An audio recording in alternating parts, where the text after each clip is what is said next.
All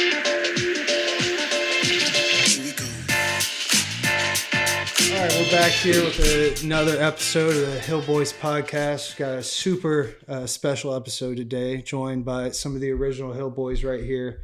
Got Michael Harris, Lawrence Butler, and Chandler Simpson.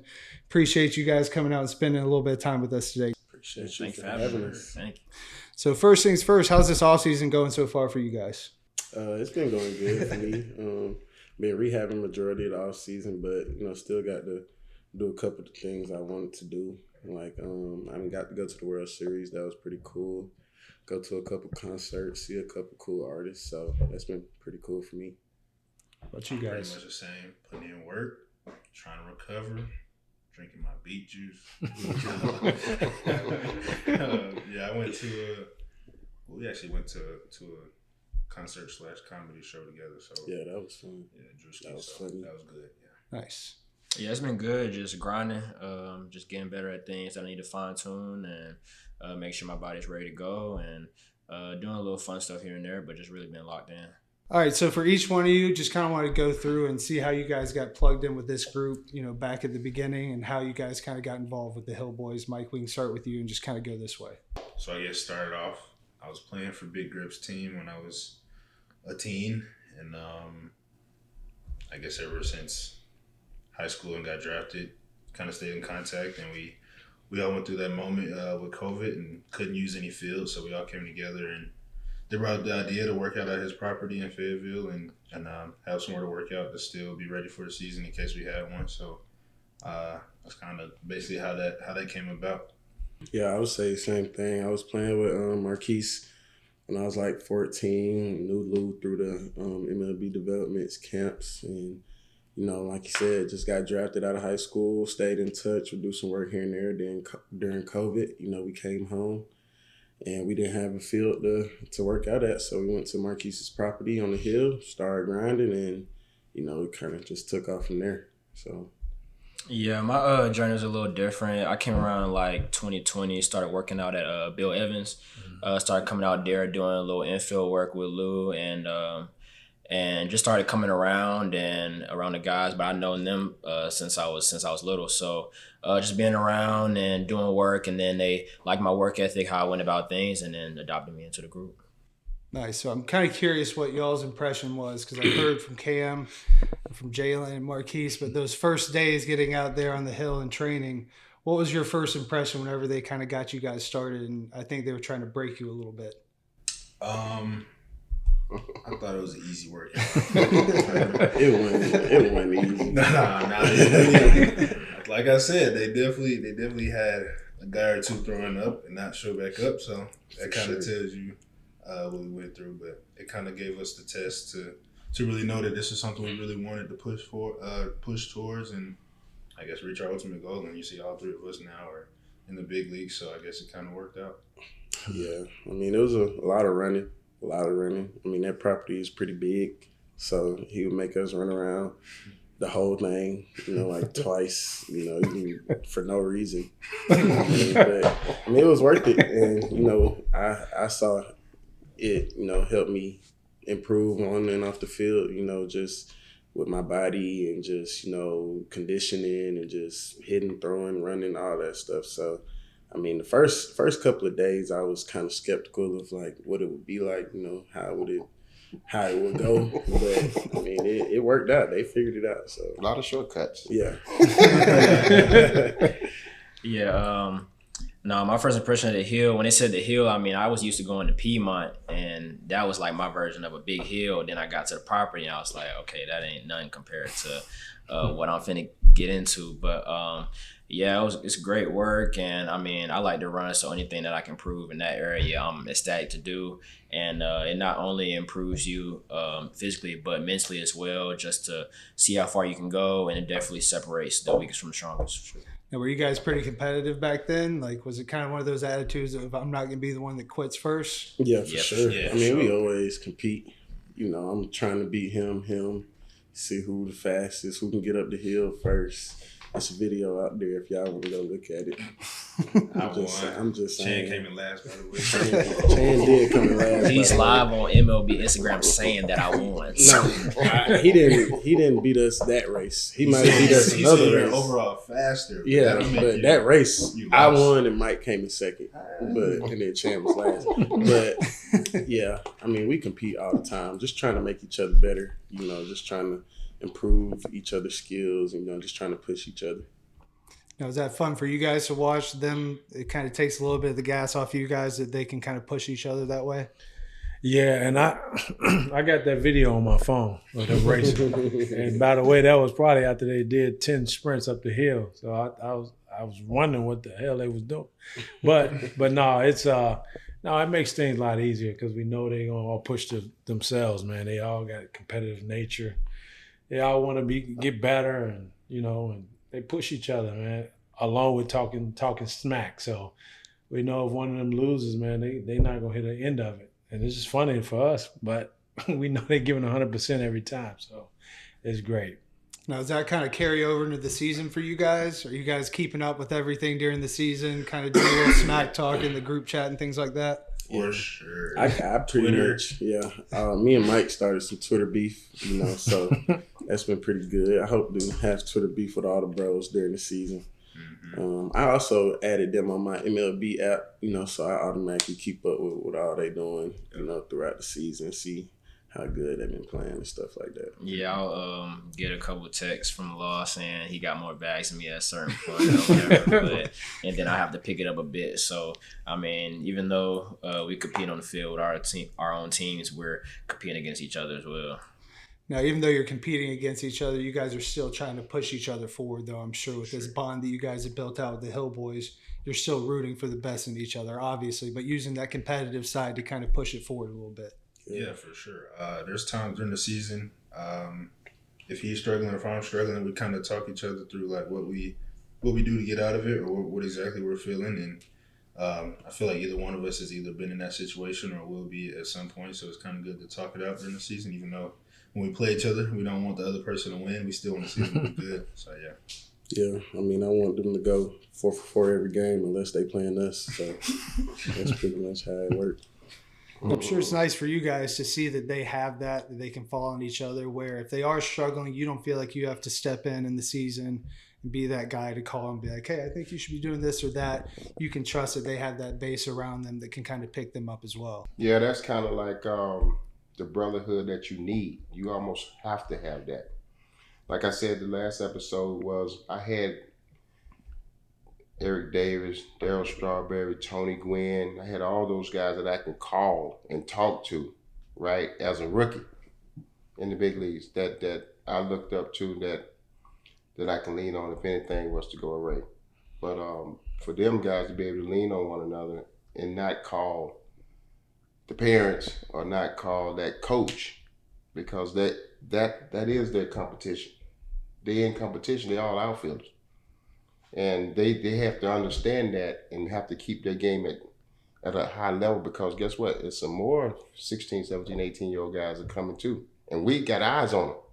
Mm-hmm. And we say that in our word of the day, thought of the day, we let them know that at the beginning of this year's training that they're coming. And so they put it in the gear, kick it in the gear, and continue to work as if they have nothing.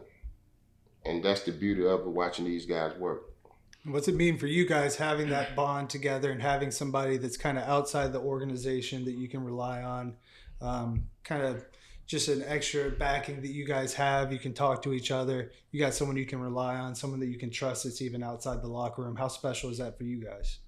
Yeah, I mean, it's great, especially if you're on a team where you don't really relate to a lot of people. You got really good friends and a bond with other people that you grew up with and that you can talk to outside of the game, just about any other stuff that's going on in life, not only in baseball. And the fact that, Marquise, he named off a whole bunch of people that are big names that were in his bond of group. The fact that I can tell people later on down the line that I had Michael Harris, Lawrence Butler, Cam Collier, Jalen Allen, Marquise Grissom Jr. to be able to, I can just, their phone call away while I was playing, that I could chop it up with them. I mean, it's a great feeling. So. Are you guys gaming at night, like That's keeping all- up that way? every day. Me and Mike play the game probably every day. Chan too cool for the watch game. TV, But, Disney you know, Channel. yeah, we be on the game. Yeah, we be on the game every day, and that's when he was saying we talk to each other. That's where we probably really don't even call each other on the phone. It's just I know after the game, I'm gonna log on to the game. Me being on West Coast, and I know he gonna already be on the game. So after the game, I just come, regress, eat my food, and come get on the game, and just it take my mind off of whatever I did that night. And if I'm struggling, I can ask him what he see, what he been going through, and he can help me out the same way. And I think the best thing about being able to talk to them during the season is they're actually in these same situations and have been through them. Some people go to some coaches that have never been in that situation and they don't know how to answer it. So being able to ask people that have been in it or are currently in it is kind of the best way to get the best out of it. Right. And so how, working with these guys and working with the Hillboy experience, now that you guys have reached that top level, how has that been beneficial for you guys, having two guys in your corner that have kind of been there, done that, like you said, that you can go to, and maybe when you're seeing something either on or off the field, you've got them in your corner to kind of give you some advice to help you push through that? I say that's probably like one of the biggest parts. They don't think I'd be listening, but before every workout, they give us like a word of the day and like just like a little speech on, life and like what we'll deal with in the big leagues and what we'll deal with big league coaches, how organizations might try to, steer your mind certain ways. And, me personally, I've been in almost every situation that they've, told us about before the workout. So I feel like that was one of the biggest keys for me, just to pay attention, talking to them, because, they've been there, done that. So, what they're telling us is only to help us. It's not just they're not just saying it to say it. So I feel like, just having them in my corner, it really, helped me just navigate being, a black baseball player in pro ball. So, yeah. Nothing beats it, honestly. Like you said, before a workout, they'll give us their own personal experience of what they've been through and tell us different situations that we might get put in, and literally in the season, it'll happen. So the fact that we're prepared for those situations, that we know how to go about them, know how to think about the situation and not act off of emotion and just act off of logic, and just know that there's people that have been through them situations before us, and we know about them, we're prepared for them, and then we can go about it that way. And how's it been for you guys, watching from your perspective, looking back 5 years ago, hoping that these guys would kind of put this into practice and reach this level, and then to see them actually doing that and excelling at the highest level? What's it been like from the coaching side of it, after you guys have been players, but from the coaching aspect and seeing these guys live up to that potential and even excel on that potential? What's that been like? Man, that's been fun to watch for me.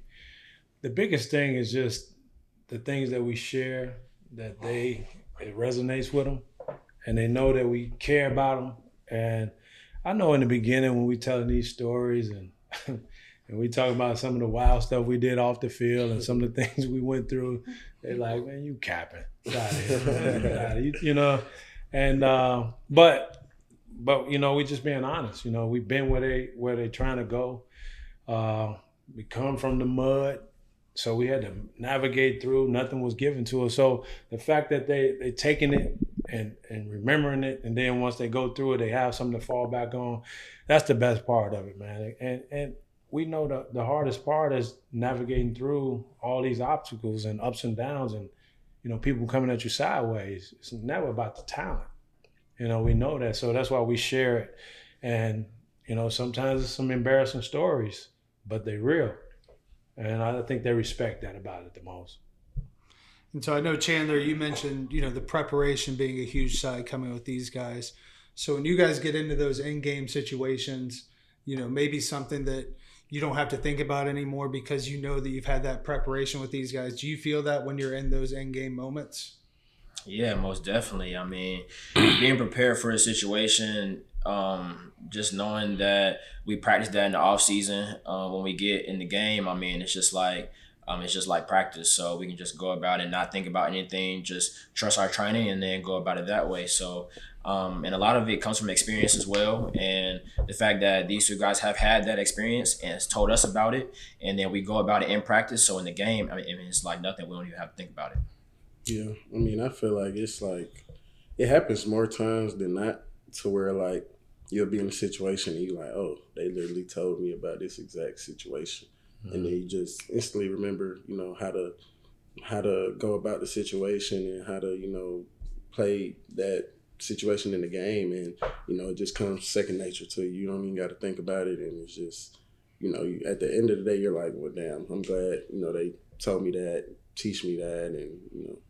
So you feel like you guys have a certain level of confidence that comes from that preparation, going not only just like game by game, but whenever you're moving into a new season, do you guys feel that confidence moving in because you know that you've put in the work with these guys? Yeah, I don't know if they said it, they probably did. I think it's like success is when like preparation meets opportunity, something like that. So I pretty much take that, and remember that all the time. Like if I prepare, when the opportunity is given, I'll succeed.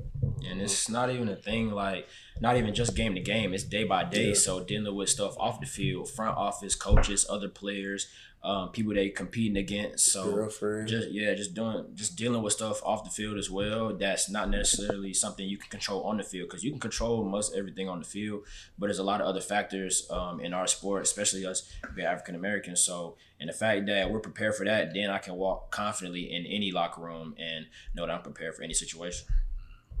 They said it. So you guys have got that trust. It's nice having that with them that, you don't really have to work. They have your best intention in mind, where I'm sure sometimes in the organizations you're wondering what the motive is behind certain things, but you guys have built that trust within this group that what they're saying is with your best in mind. Yeah, and I think from some of the things that they tell us goes on, we kind of know when a certain thing happens within the org, we kind of know what's going on or what the plans are. So we don't have to necessarily ask around our own team. Just because they've been through it, they know some of the things that are probably going to happen or are happening. So yeah. Now, are you guys trying to be a little bit hands off during the season to let them, deal with it themselves, and then when they need you guys kind of reach out and you're just kind of monitoring from the outside? Yeah, that's pretty much the season start.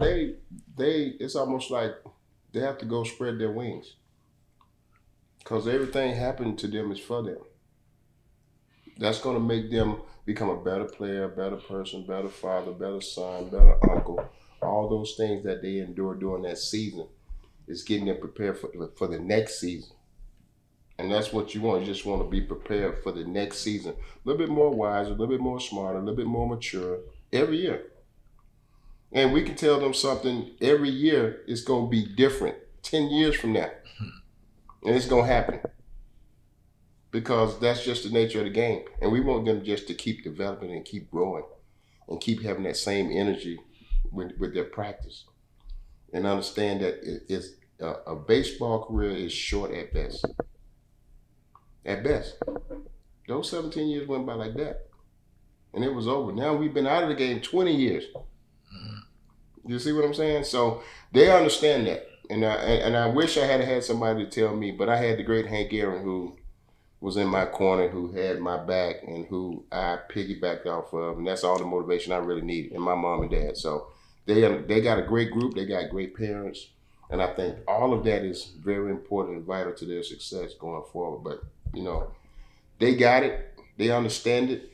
And you just look at those guys staying healthy. That's what me and Lou is all about, them staying healthy. We try to help on the field. Everything else they got. Have you seen that growth from them? Because obviously they have the physical capabilities, the best of the best, but we talked about it before, that 5 inches in between the ears.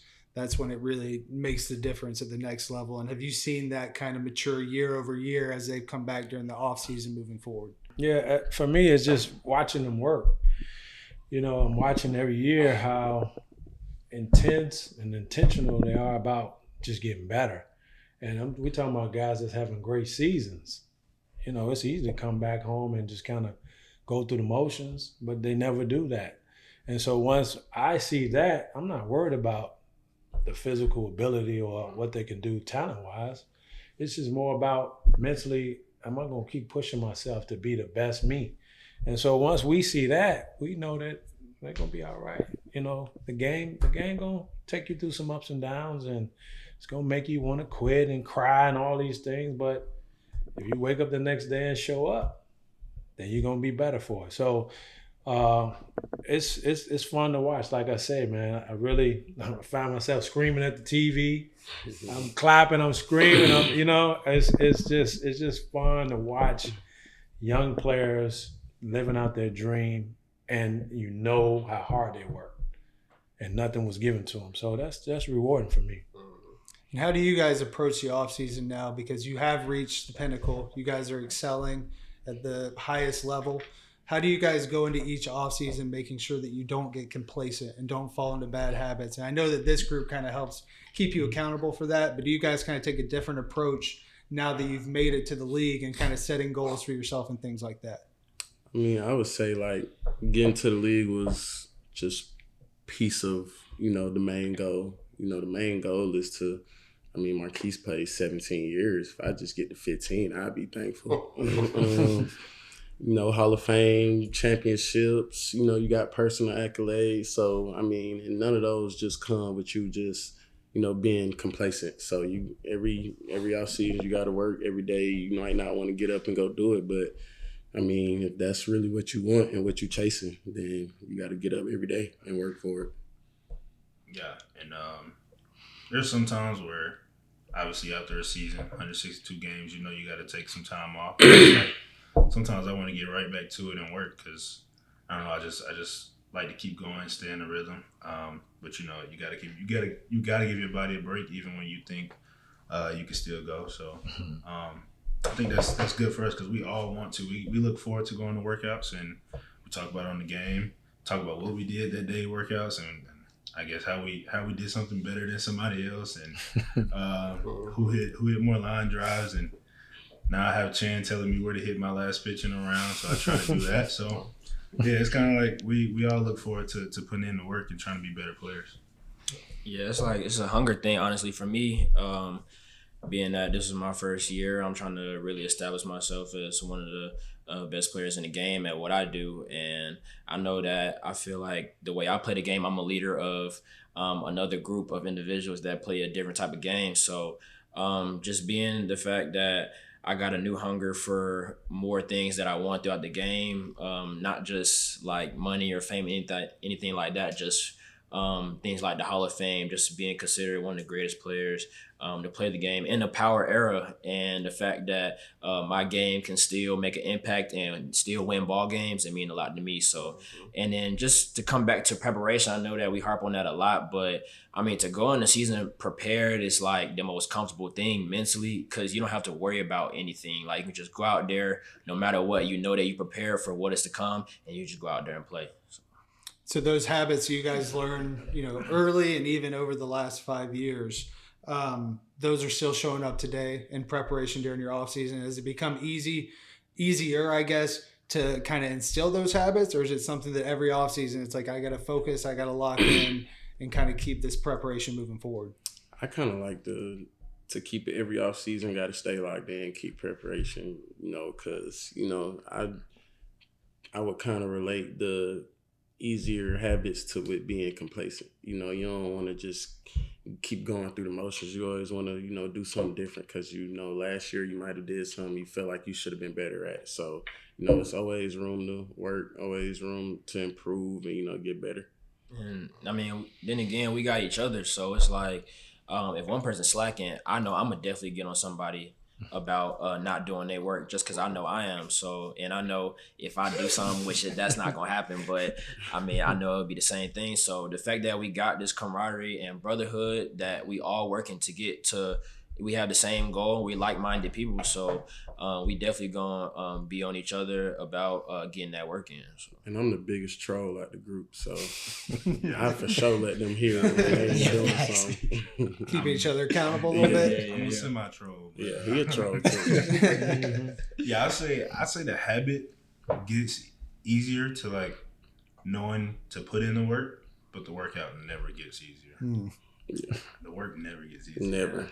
Do you look back at those earlier workouts and wish for those days now that they're pushing you even harder? Do they seem almost easier? I feel like low key the older days was harder than the newer days. We were because we didn't know that's what what we I'm were saying. getting into. And plus, we weren't playing 162 games, so they wasn't taking it easy on us. Like they'll take it a little bit easy on us now, but like back then it was because it was COVID when we weren't playing no games, so it was like we just gonna run y'all into the dirt until y'all want to go home. Come on, Lord.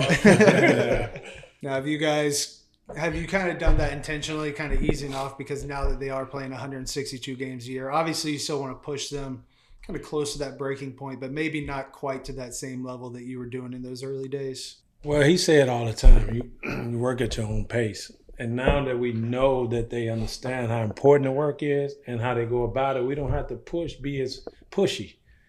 You know, we don't have to stack workouts on top of workouts because they're going through the stuff with efficiency. They're doing it 100%. They're doing it properly.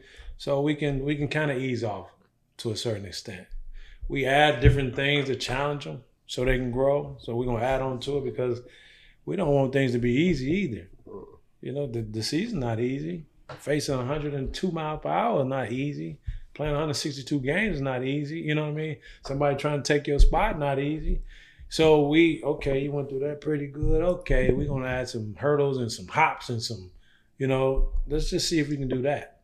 But it all coincides with things that we feel that's going to make them better, and just kind of push them to another level. Probably something that they didn't even think they could do.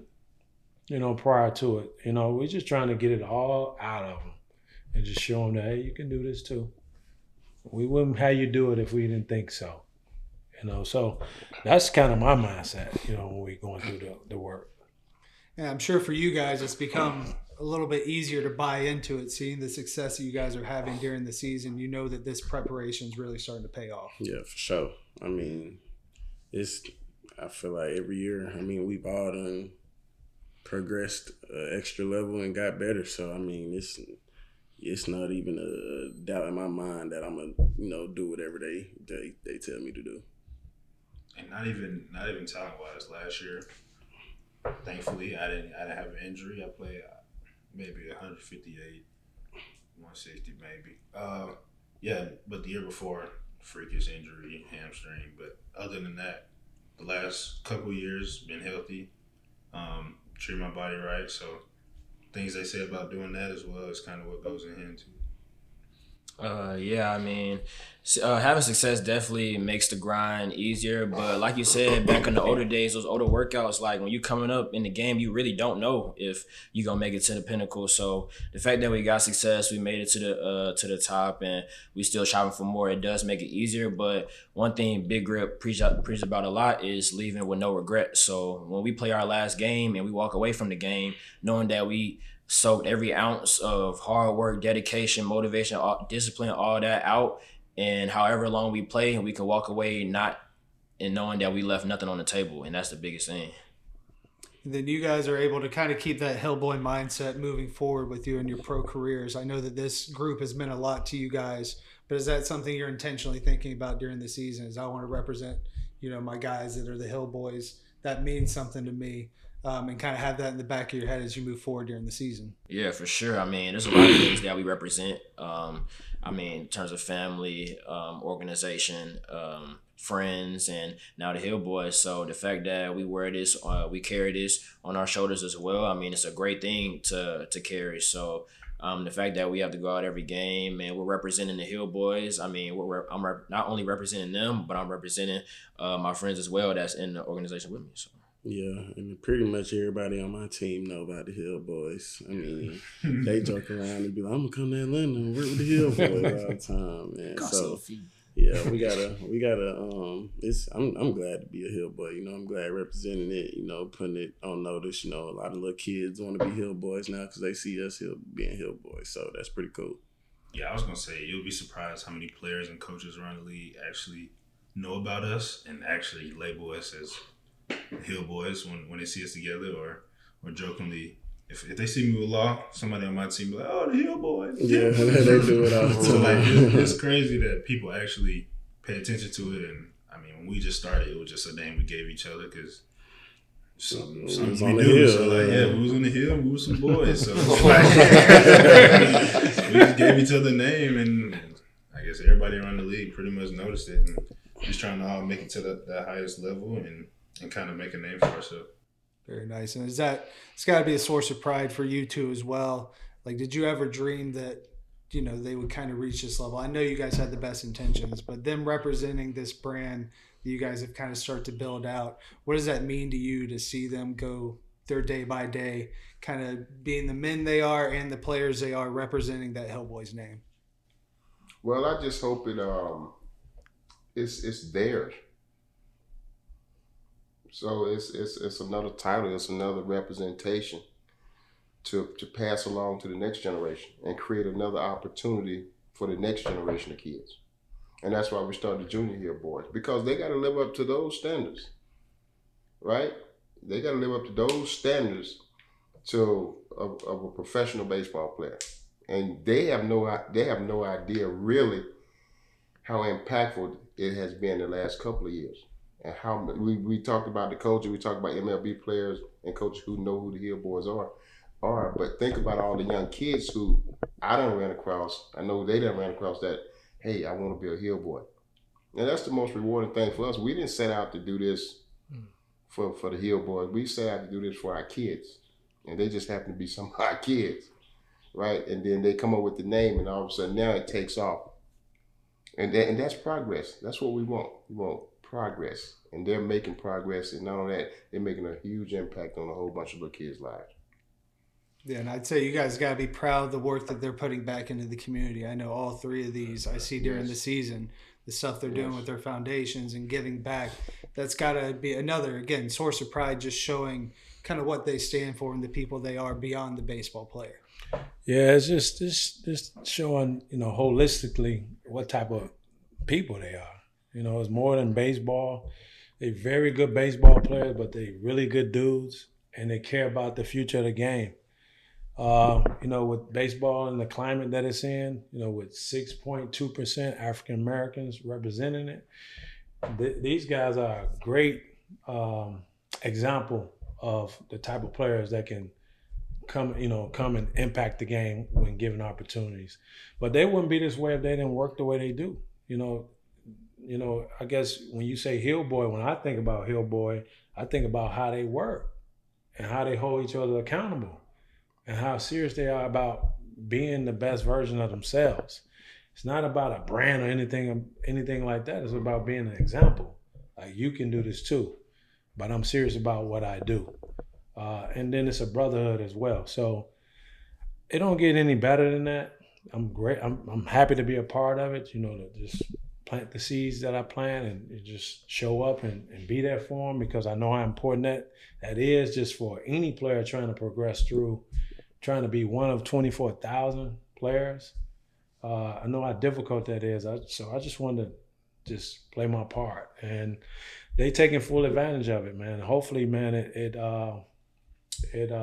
motivates some young kids to push through and play this game.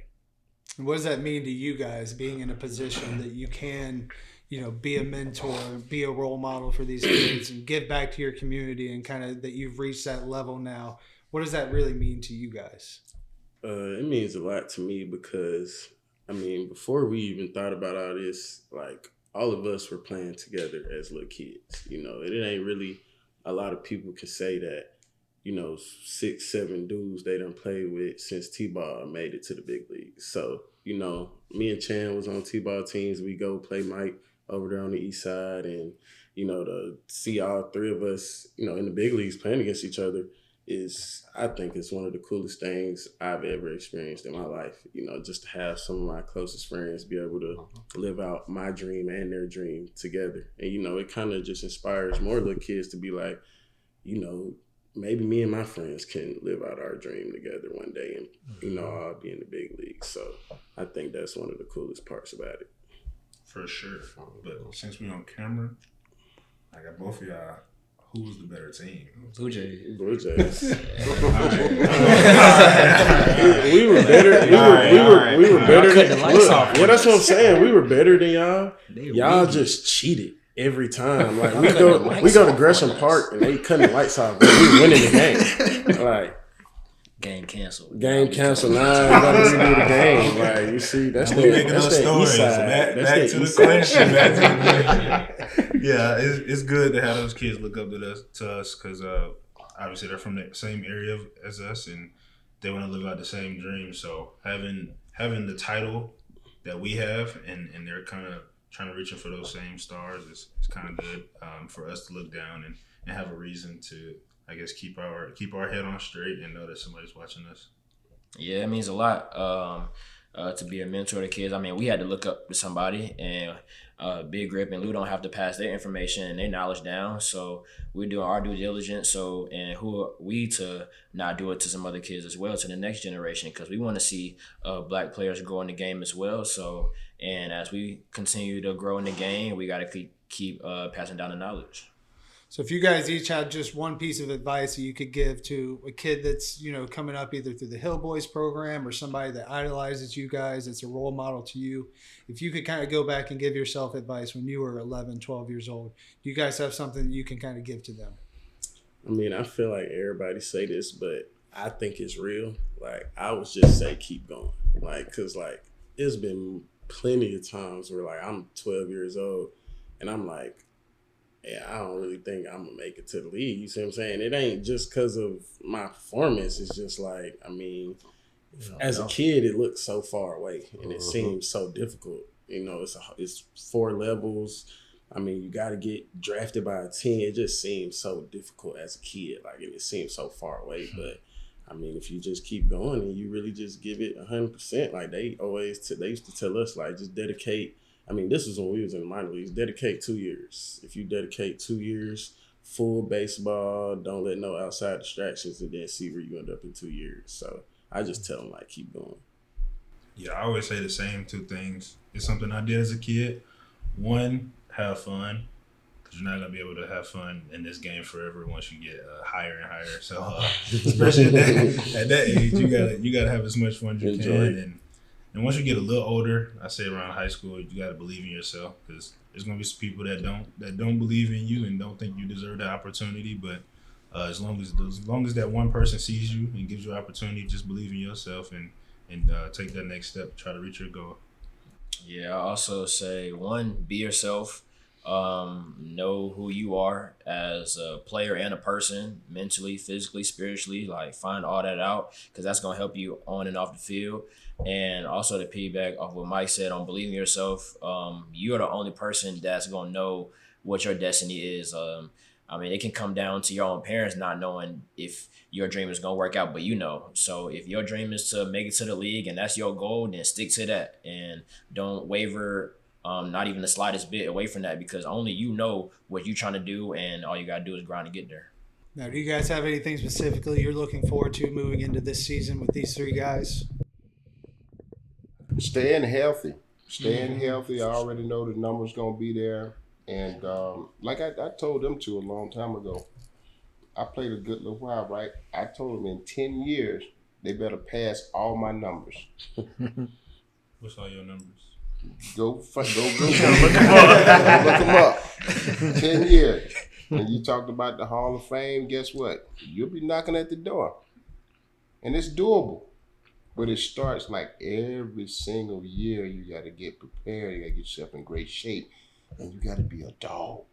And y'all know that already. So that's why I'm proud of y'all because I know y'all some dogs. Mm-hmm. Right? So those dogs right there and the rest of the year, boy, they're not just the average player. They're 5-tool players. And they should play 10, 15, 20 years if they want to. That's going to be totally up to them. And that's a good feeling to have and a good reason to keep playing because I can play as long as I want to, as long as I keep this right. Yeah, for me, it's just continue to just watch their careers just evolve and just making sure they know that they have what it takes. They can go impact the game without getting hits, both sides of the ball, this game beats you down. It beats you down, and everybody. It's so easy to point a finger and blame, and and nowadays, I guess the sexy thing to do is just ridicule people. That's what social media does, for likes and whatever views. But these guys are built for it. We tell them every day they're working hard. There's no reason why they can't continue to progress and be some of the stars in the game. I think they're on their way. They have what it takes to do that. So for me, that's all I want to see them do is just keep pushing forward and don't take anything for granted. Nothing for granted.